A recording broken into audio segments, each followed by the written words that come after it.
वहीं प्रधानमंत्री नरेंद्र मोदी ने उत्तर प्रदेश के आजमगढ़ से कई विकास परियोजनाओं का लोकार्पण और शिलान्यास किया है। प्रधानमंत्री ने यूपी के साथ साथ देश के कई राज्यों की परियोजनाओं का शिलान्यास यूपी से किया है। पीएम मोदी ने आजमगढ़ रैली से विपक्ष पर तीखे प्रहार किए हैं और प्रधानमंत्री नरेंद्र मोदी ने उनकी सरकार की ओर से तेज विकास के लिए उठाए कदमों का भी ब्यौरा दिया। उन्होंने कहा है कि गन्ना किसान आज बेहद खुश हैं, उनका हजारों करोड़ का बकाया चुका दिया गया है। उत्तर प्रदेश तेज रफ्तार से आगे बढ़ रहा है। पीएम मोदी का आज का पूर्वांचल दौरा कई मायनों में कई लिहाज से काफी अहम है, बड़ा है।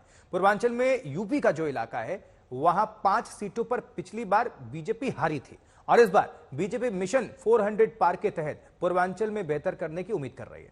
इस दौरे से भारतीय जनता पार्टी ने उत्तर प्रदेश और सीमावर्ती बिहार तक के पूर्वांचल के जो इलाके हैं उनको साधने की कोशिश की है। अच्छी खासी संख्या में लोग वहां पर पहुंचे हुए थे कई जिलों से, उत्तर प्रदेश के पूर्वांचल से, और 5 जो सीटें गंवाई थी उसके बाद से एक एक सीट पर फोकस है भारतीय जनता पार्टी का, खासकर प्रधानमंत्री का, क्योंकि मिशन 370 को अगर क्रॉस करना हो और एनडीए अलायंस के तहत अगर 400 को पार करना है तो एक एक सीट इंपॉर्टेंट हो जाता है जीत के लिहाज से पार्टी के लिए। आजमगढ़ उत्तर प्रदेश और यहां पर साथ ही 42,000 से करोड़ से ज्यादा की परियोजनाओं का लोकार्पण और शिलान्यास किया है प्रधानमंत्री नरेंद्र मोदी ने। तो जो 10 बड़ी बातें रही हैं वो भी आपको हम ग्राफिक्स के माध्यम से दिखा और सुना रहे हैं। तो पूर्वांचल की धरती से पीएम मोदी की 10 बड़ी बातें। पूरे देश में विकास की योजनाएं लगातार हो रही हैं और विपक्ष पर परिवारवाद की सियासत हावी है। विपक्ष को भी आड़े हाथों लिया है प्रधानमंत्री ने।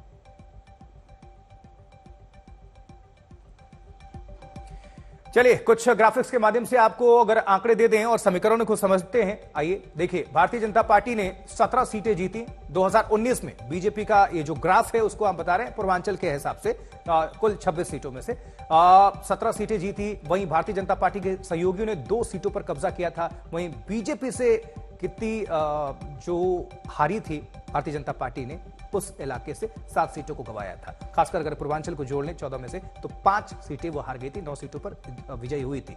और इन्हीं 5 सीटों को लेकर और जो फोकस है प्रधानमंत्री नरेंद्र मोदी का, भारतीय जनता पार्टी का, उस पर है। इस बार भी अच्छी उम्मीद है और भारतीय जनता पार्टी के जो लीडर्स हैं राज्य इकाई के, वो काफी उत्साहित हैं और माना जा रहा है कि बीजेपी इस बार बेहतर प्रदर्शन करेगी और ज्यादा।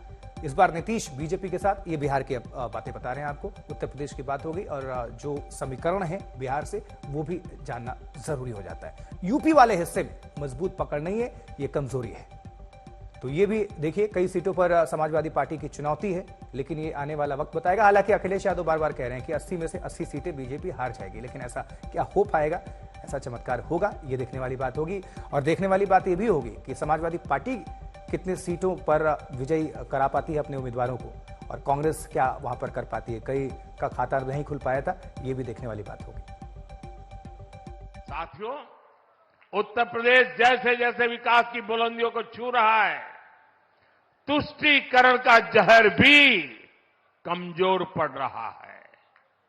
पिछले चुनाव में आजमगढ़ की जनता ने भी दिखा दिया कि परिवार के लोग जहां अपना गढ़ समझते थे, वो दिनेश जैसा एक नौजवान उसे ढहा देता है।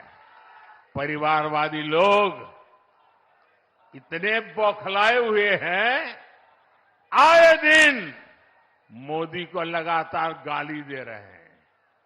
ये लोग कह रहे हैं कि मोदी का अपना परिवार नहीं है। ये लोग भूल जाते हैं कि मोदी का परिवार, देश की 140 करोड़ की जनता, ये मोदी का परिवार है। और इसलिए आज हिंदुस्तान के हर कोने से आवाज हो रही है, हर कोई कह रहा है, मैं हूं, मैं हूं, मैं हूं, मैं हूं।